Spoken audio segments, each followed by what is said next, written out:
Yeah, this is Patreon request from Richard. He said this is a good Brian May interview, and I do love me an interview, I have to say. Um, I can't remember his name either. He did say his name, but I can't remember. I recognise his name, but yeah. Anyway, let's go. Hey everybody, I'm Rick Beato. After putting out my Beato. What Makes a Song Great on Bohemian Rhapsody, a lot of people asked me, can you put out the full Brian May interview, which is going to be here.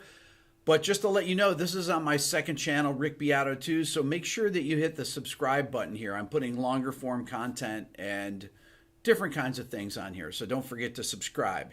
Here's my interview. Good to see you. Good to see you. A lot. I've seen you a lot too. Have you? I watch your stuff avidly. I find myself clicking around about 3 a.m.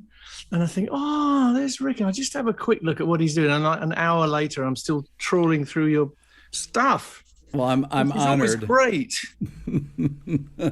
I am honored.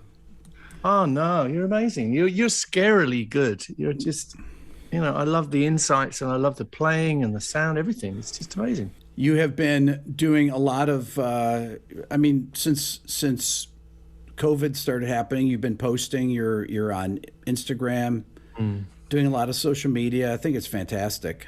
Oh, good, thanks. Yeah, I had to really, because all the avenues got closed down, and I just thought this is all I had. This is the only platform where I can get up and actually communicate with people, and it worked out really well. I think it's a great kind of bonus in my life, really. My series, What Makes This Song Great, I basically break down these famous songs. I saw your piece on, you see, I know you quite well now. Saw your piece on Comfortably Numb, which I thought was phenomenal. Now, I was aware of Comfortably Numb, and I know the record, kind of. It was never the big Floyd album for me. I mean, Pipe at the Gates of Dawn is kind of the pinnacle for me. Yeah. Just perhaps a very old school thing to say, but I still love that because it was just breathtaking and dangerous, whatever.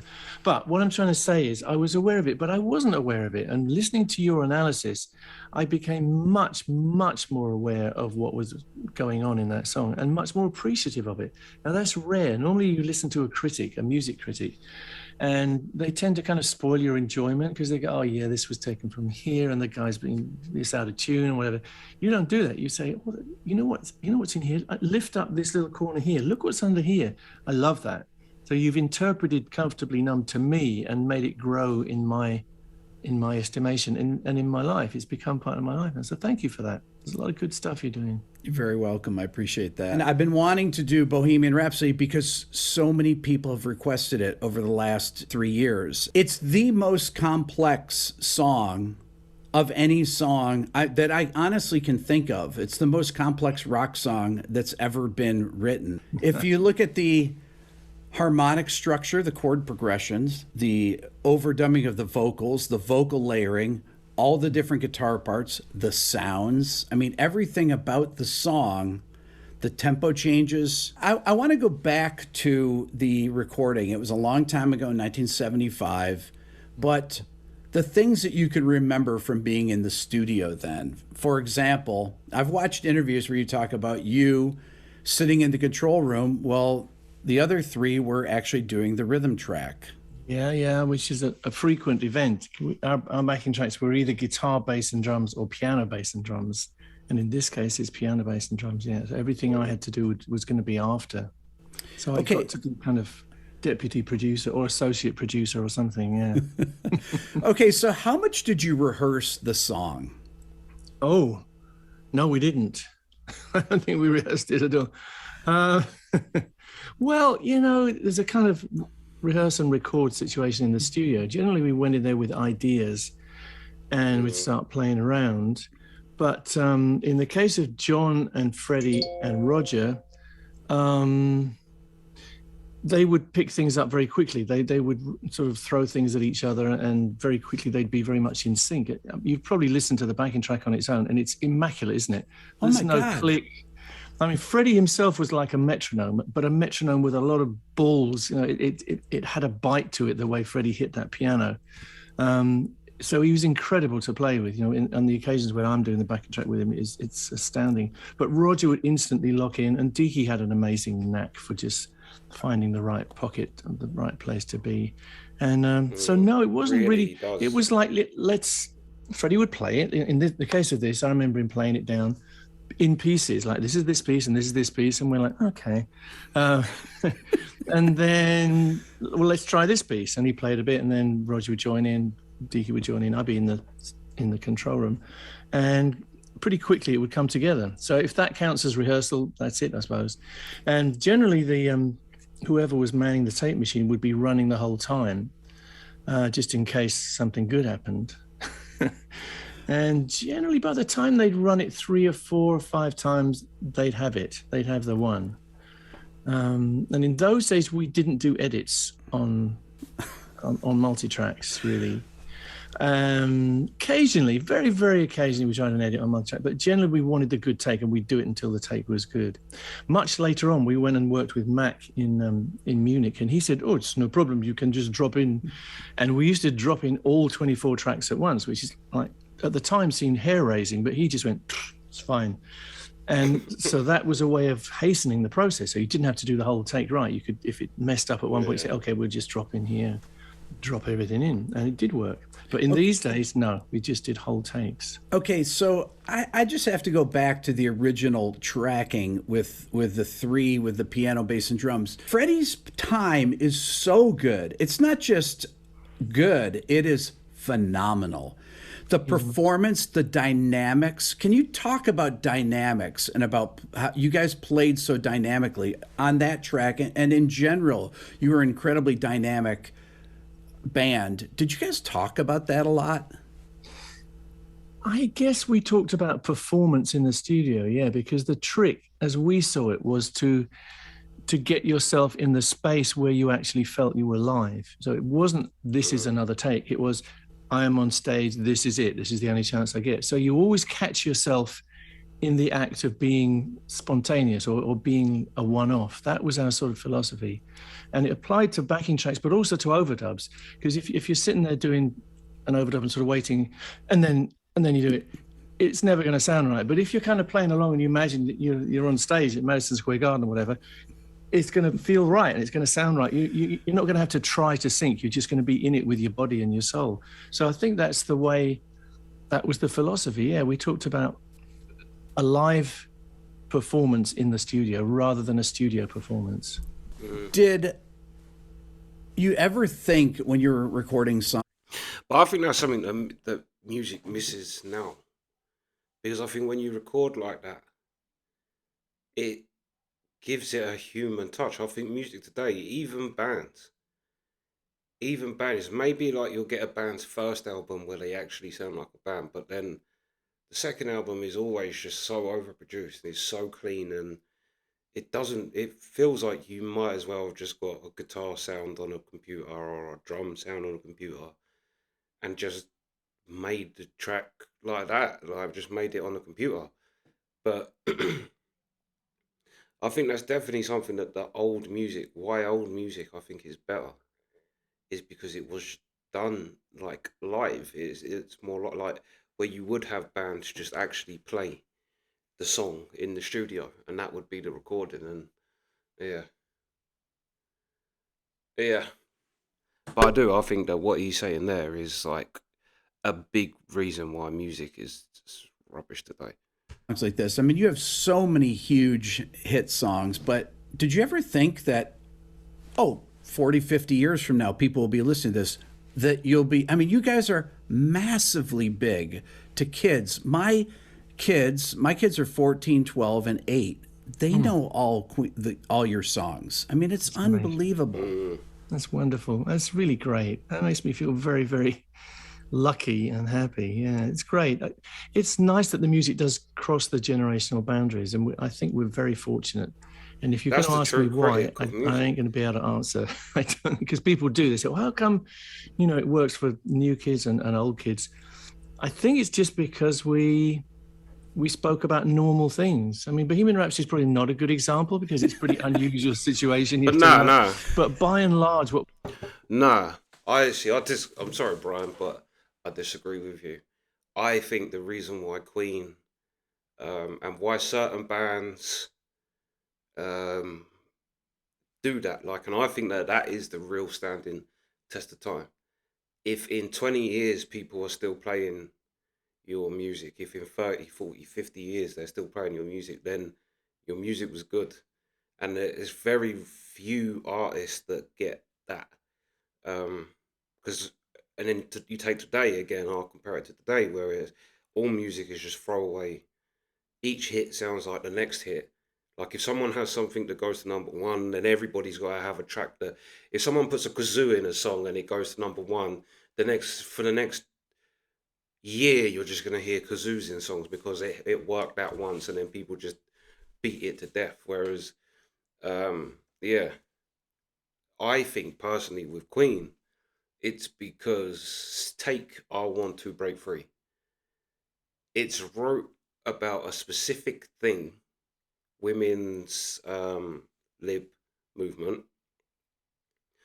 but it can apply to multiple.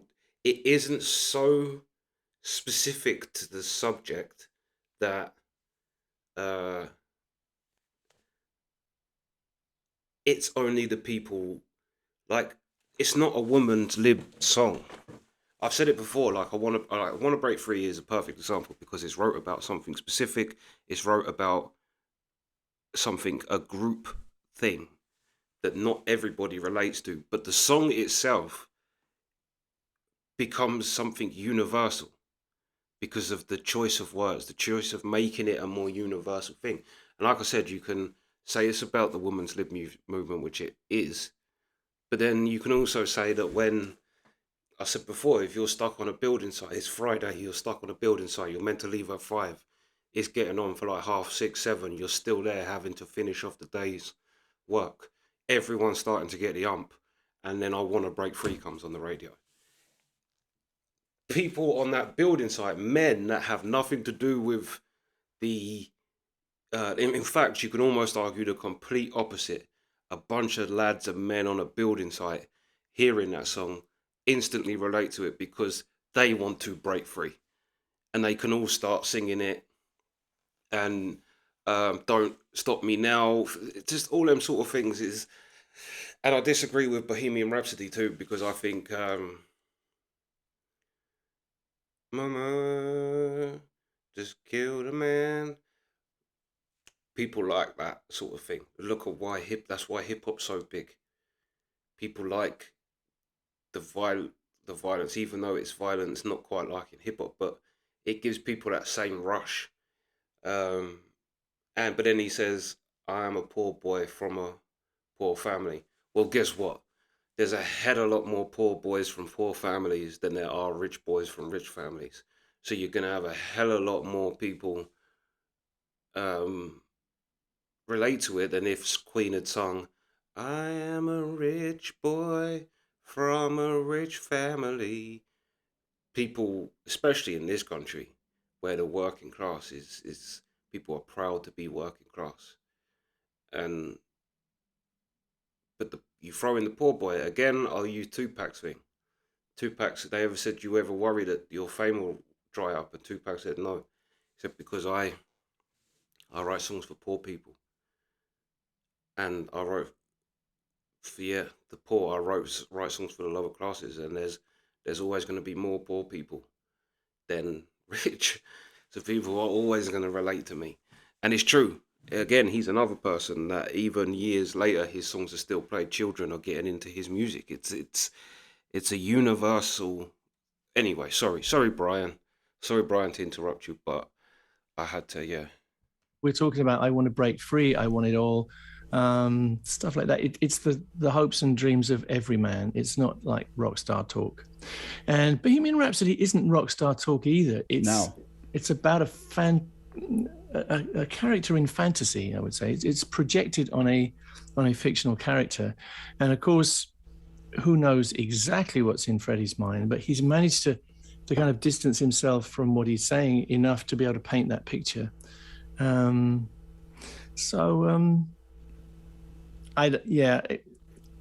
the question that you didn't ask, I think there's a kind of I think in spite of all the pomp and glamour and sort of bigness of Queen, we're very much a kind of people's band. I think we talk about what people want to know about, I think, and the disappointments, the pain, the problems in love and in relationships and stuff, and the hopes and dreams. That's kind of what we deal in, I think. When you were going to introduce a song to the band to be considered for recording, what was that Hold like? on. Was it, even though you... I just want to say, I want to throw in another little point, that this is just a little side note, but for Beatles, a bit of Beatles thing. For Brian May to say that he didn't expect people 50 years later, children, to be getting into his songs. Think how crazy this fact is. If you watch the first Beatles movie, Hard Day's Night, it's in black and white. And the reason it's in black and white is because that was cheaper to do than colour. And the producers that was making the film was like, this band's going to be a 5-minute wonder. Let's not waste money on like next year, no one's going to care there. Everyone's going to be on to someone else. So why waste money on a colour film for this little throwaway fad? That was the Beatles that they thought that about. Look what, I mean, the Beatles are, you can argue, are responsible for Queen. Like, the Queen, both, I think, was it Freddie and Brian, I've seen say that without the Beatles, there would be no Queen. That the Beatles wrote the blueprint, and they kind of just took what the Beatles did and made it their own, really. But yeah, there's an interesting fact about the Beatles. That people really thought the Beatles was going to be here one minute, gone the next. And I mean, they're still the band that people say they're the new Beatles. I'm sure they probably said it about Queen when Queen was big. They're the new Beatles. But yeah, let's go. When you were going to introduce a song to the band to be considered for recording, what was that like? Was it, even though you guys had played together, you know, for years, was it always kind of, oh, I've got a new song, here it is, and you're kind of nervous a little bit about playing for the other guys? Yeah, I think we're all a bit that way. Yeah, I've got this thing, you know, I don't know if it's any good, but I got this, you know, I got this riff, and I got this, and it's kind of about this, and everyone goes, yeah, okay. So yeah, I think you feel kind of some trepidation, but you quickly get over it, because then you want to get people involved, and in the case of myself, I'd pretty soon be telling people what to do. You know, I have to kind of stop myself doing that, because the group situation benefits from having an equal input from everybody. But I guess there was an unwritten law that the author of the song, the guy who brought it in, would have the final say in the mix and everything. But along the way, it was... Sorry, I won't pause it much more after this, but yeah, no, watching Queen in the studio, that's one thing that struck me about them. Was, say, Brian would say to Roger, could you just do a kind of da-da-da? Or Freddie would say something, and or Roger would say to Brian, try this, and it's like none of them had the ego to go, you're the drummer, don't tell me what to do. Like, you see Brian go, oh, yeah, let me try. And then, like, that's one thing that struck me about Queen watching them, was that there was no ego in terms of being told something. Like, try this, try that, and they would. I suppose sometimes there was probably friction over that, but from the clips that we saw of them doing One Love, wasn't it? One Love. Yeah, that song. But yeah, let's go. I think we trained ourselves to step back and let the band possess it and develop it.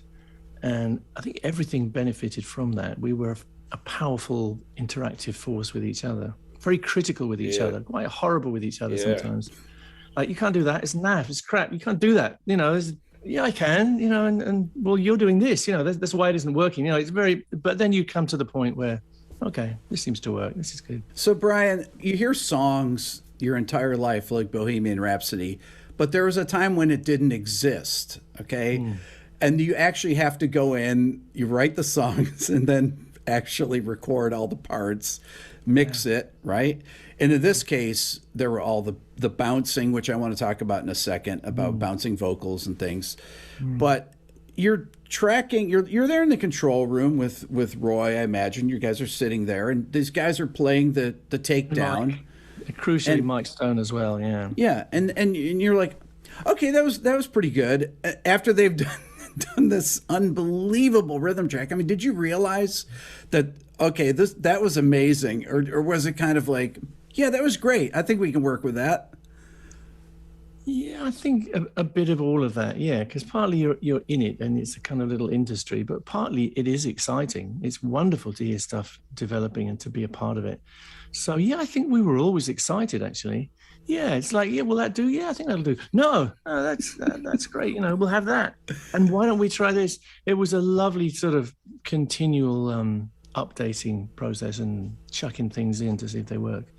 Yeah, I think we were always excited, which is the great thing, I suppose. Now, as far as your guitar playing, I mean, you're a massive influence on me. Your lyrical style, oh my God, your vibrato, everything about your playing was a huge influence on me. I started playing guitar in 1975. These are the first things that I learned were your songs. I mean, this came out literally right when I started playing guitar. Wow, I had no idea. I mean, you're a phenomenal guitar player, apart from everything else that you do. And I was watching you. I don't know how I discovered you. I'm sort of drifting around 3 o'clock in the morning and thinking, oh, what's that? You know, and finally, I think I saw you talking. I don't know what the first thing I saw you talking about, but it was like a critique of a piece of music. And mostly people's critiques are very negative, but you were just finding more and more stuff and bringing stuff out to the audience and making them aware of all the little nuances. So I thought, this guy's great. But then I heard you play guitar and I thought, oh shit, I don't want to talk to him because he's, you know, he can do all this stuff that I can't do, you know, and he's going to embarrass me. You know? That's going to be too scary. I don't want to talk to him. So, Brian, I literally learned guitar by learning your solos. I mean, this is the first things that I was learning. Everybody wanted to play. Of course, I played the solo all wrong and everything, but at least I was trying to do it. But then you listened to Jaco Pastorius and became a super god. You know? Okay, so I want to ask you the simple stuff that you started on. I want to ask you some guitar questions, but I don't want to ask you all the normal stuff that you've talked about a million times. I want to ask you, like, did you use 8s on your guitar? 8-gauge strings? Yeah. Everybody I knew back in the 70s played really light-gauge strings. Well, yeah, of course, I come from a generation before you, and we didn't have 8-gauge strings. You know, the Fender and Gibson sets were 10s or 11s or whatever. Right. And that's what I started off with. But then the rumor went around that if you went down to Clifford Essex and Cambridge Circus, you could get a banjo string, which you could put on your guitar, and you could use that as the top string. And that was the key to everything, because suddenly you could move all the strings over, and you could start bending strings. So that was the... I love that. I love them stories of old musicians having to travel to, like, some. Did you know that down there that they've got strings that you can do? Oh, did they? And then everyone. It reminds me of a Beatles thing of when they first started and people didn't. There wasn't music books and guitar books and YouTube. Do you know what I mean? So they said they had the A and the E of 12-bar blues. He's like, but we didn't know B7. And then they heard about someone from somewhere other town that knew B7, tracked this person down, said, you know B7 on the guitar, what's B7? And he said, and then the mate he sat down and went, ding. He said, and that was it, we knew B7 and we was off. Like, but I love them stories of old actually having to go out and seek things like an adventurer, basically. Most fantastic thing that happened to us as kids, watching Eric Clapton at Eel Pie Island or the Crawdaddy or whatever, and thinking, yeah, that's what he's done. He's been down to Clifford Essex and he's got his banjo strings. That's why he can bend those strings. Yeah. I wanted to do what James Burton did on the Hello Mary Lou solo. That's what got me going. You know, suddenly the guitar wasn't the backing instrument anymore. I mean, I heard Django Reinhardt. I heard which is phenomenal. You must be into Django Reinhardt. Absolutely. I'm sure you can play that. I can't play that stuff. I'm sure you can. I tried when I was a kid, but he wasn't bending the strings. It was still, and it was totally, it was like an amplified acoustic, the Django Reinhardt instrument, I would say. I listened to Charlie Bird. There wasn't much around to listen to when I was a kid in terms of pure guitar playing. Apart from, I had a Segovia record, a Julian Bream record. I started to try and learn classical stuff. I had Charlie Bird playing jazz stuff. Yep. And Chet Atkins, who was a phenomenon. I wish I'd met that guy, who was doing all kinds of stuff, including picking and sort of multi-tracking and all sorts of stuff. And I sort of vicariously, I got to hear Les Paul, because that was sort of pre my generation, really. That was kind of my dad's generation. Yeah. But I got hold of some Les Paul records and tried to figure out what he was doing. And a lot of the time he was speeding things up, of course, but at the same time he was a very dexterous player. So years later I played with him and he was phenomenal. Grumpy old sod, but phenomenal. A bit like me, really. So yeah, this string thing is funny. Yeah, of course. Another reason I like the 9s opposed to the 8s is because you get a little bit more. See, I'm going to contradict myself. You get a little bit more level out of that. Mm-hmm. And in the days before we had radio links, that tiny little bit more level going down the wire would help the sustain. It wouldn't help the sound necessarily, but it would help the sustain. It would just make it go. Okay. These days I can cheat because we have a lovely radio link, which Pete is just updating from analog to digital. Horror of horrors, but it will still work, I think. But with that, you can just tweak it up a little bit and you can just cheat that little extra bit of gain, which will give you a bit more feedback. And I sort of find it hard to do without that now. And I tend to ask for it in the studio as well as on stage because I'm used to it now. I'm used to that force coming behind me. So I have an AC30 behind me that I've had forever, and they're incredibly loud amps. They are.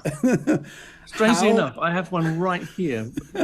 Brian, how loud would you play back then? I mean, it just sounds like on Bohemian Rhapsody, it sounds like the amp is ready to explode. It sounds incredibly loud. At least it has that power to it. Yeah, it's 11. You know, it's as loud as it goes. Very Spinal Tap in it. Yeah, no, it is totally, yeah. I always did that. Everything's always full up, really. Not all the time, but for the bits where you're trying to go for it, yeah. And it's the guitar. I learned this from Rory Gallagher, who's the master of sound that I used to go and see when I was a kid. Tell you lots of Rory Gallagher stories. But he told me in person when I was a kid and, you know, still at college, not a rock star at all. He said, Brian, I have this guitar and I have this AC30 amp, which has a particularly beautiful, sweet sound like nothing else. And I have this little box, which was the Rangemaster treble booster. Yeah. And that's what sits in the middle. He said, that's what makes it speak. That's what gives me my sound. So I went off the next day down to Wardour Street, bought myself 2 AC30s, found a Rangemaster, plugged it all in, and that was my sound. And it hasn't really changed in the 40, 50 years since. That's my sound. In the studio, when you're doing these records, would you have a standard setup for miking the amps, or did you not even care about that? No, we cared a lot. No, we spent a lot of time miking things up. And a lot of the time, I had a little trick, which was to turn everything up full but not play. So you just get this sound. And I'd have it in headphones. I would be in the studio, not in the control room. And I'd say, look, turn it all up for me. And I would hear the sound coming back from the amp in front of my speakers. And I could tune the sound by moving the mic around, you know, like onto the axis of the speaker or a little bit off, finding another speaker, trying another speaker. And I would tune it until it sounded like that sort of, the sort of broadest, what Ed Van Halen would call a brown sound. That's what I was looking for. The sound that would act like a voice. So yeah, we did a lot of miking stuff. Also, we used to put mics in the back of the amps to get a little bit of more lively kind of sound and tune that as well. Then we'd have a mic somewhere at the edge of the booth to get a bit of ambience if we wanted it. I was very into ambience because of our first experiences in the studio where it was robbed. We were robbed of our ambience because Roy Baker, love Roy Baker, but he was very much the Trident sound guy. And the Trident sound was sticky tape on everything, deaden it all down. and then add echo later to make it sound big. Well, it doesn't work. Not really. Right. It makes, as you know. And Roy used to say, "Oh, it'll be all right in the mix." And I'd go, "Okay." And this is the first album time. I go, "Okay, Roy, but we don't really like that sound." If you listen to the first album, the drums go, and that's it. Yeah. No matter how much stuff you put on them, unless you put samples on much later, as you know, you can't make them sound good. So same with the guitar. There wasn't any ambience, and we all regretted it, and we all got together with Roy after that first album. Even though it was a good album, I think the sounds were not what we wanted, and we said we never want to do this again. So when we started making Queen 2, we moved the drums out of that little drum booth, took all the tape off them, put them in the middle of the studio, put mics all over the place, and suddenly instead of they went, and that was it. So we became an ambient. We were hungry for ambience, and I'm pretty sure Led Zeppelin went through a similar thing, and Deep Purple. I hear stories of Deep Purple putting drums in lift shafts and things, to get that genuine room sound, which you cannot really reproduce. You can't fake it. You can't fake it with reverb. There's something. Yeah, reports it. Actually, that's a good place to stop. 21. But yeah, I think that in itself is like how, again, in the old days, how you had to do tricks. Whereas, like I say, now you can just set up a computer, set it to whatever you want, make it sound however you want. You can make someone's voice sound however you want. You can make a terrible singer sound great. I mean, there's a lot of them about. But then you actually had to be a bit more. It almost reminds me of the story behind Jaws, of where you was meant to see the shark more in Jaws, but it broke. The mechanical shark broke, and they didn't have enough budget to actually make a new shark or to fix it. So that's where they come up with the idea of the barrels, and that's why in the first thing you don't see the shark as much, but they shoot barrels in it so you can see where the shark is. That was the plan that they come up with. Secondly, because the actual mechanical shark broke, but it actually works because it makes the film scarier because you don't really know where Jaws is, so it actually worked. You don't see how big the shark is, and especially it stands the test of time now because it's not a really bad mechanical shark that you see the whole way through the film. But but it's similar with what they talk about, what he's talking about there, where you're trying to recreate things and and it's true. It really is true. You cannot get the sound right, and especially now on digital. My mate actually went to done a music course, like a recording course, and he said the difference between analog is like 1 hertz in 3 billion. But that smaller difference, your ear can pick that up. That shows you how well tuned in your ear is to things. But that's the difference. It's such a small difference between analog and digital. But there's something of the analog sound that you just can't recreate digitally. It just doesn't work. And then if you're trying to recreate something live, then analog you're never going to get it to sound like it would if you was in watching them live. Yeah, but I love hearing all them old kind of tricks and because what's it? The first track with real distortion on it was "You Really Got Me," and Ray Davies, to get the noise, he cut the front of the amp. He's like slashed the front of the amp, and that's how he got the distortion of the because now the front of the amp is vibrating and causing that and that was distortion. Again, now every amp you buy, a Marshall amp, you're going to get a pedal that has clean and distortion. That's your bare minimum. If you're lucky, you have distortion too, but they probably all come with distortion too now, so you can have 2 different sets of distortion. But back then they actually had to be a bit more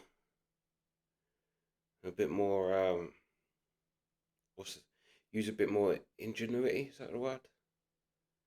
Yeah, you know what I mean. But anyway, I was also thinking as well, watching that I think, like, say you was just like, I don't know, at McDonald's. Not that I could imagine Brian May would be at McDonald's, but so I think I don't know, but I could imagine he's all hippie type and doesn't eat meat. But I don't know about that. But he just seems that kind of type. But you could be in like a restaurant, say, and then just someone kind of go, "Oh, excuse me, could you just pass me Bardi Bra?" And you go, "Oh yeah, here you are," like, and not even know it was Brian May saying it to you because he just seems so like, yeah, regular. Even though he's like, I know they all come from Money Queen, but does seem very very down to earth, especially for someone who, I mean, Queen is or are one of the biggest bands in the world. Like, they eclipse a lot of huge acts or huge artists, I should say. But anyway, that's part one. Sweet.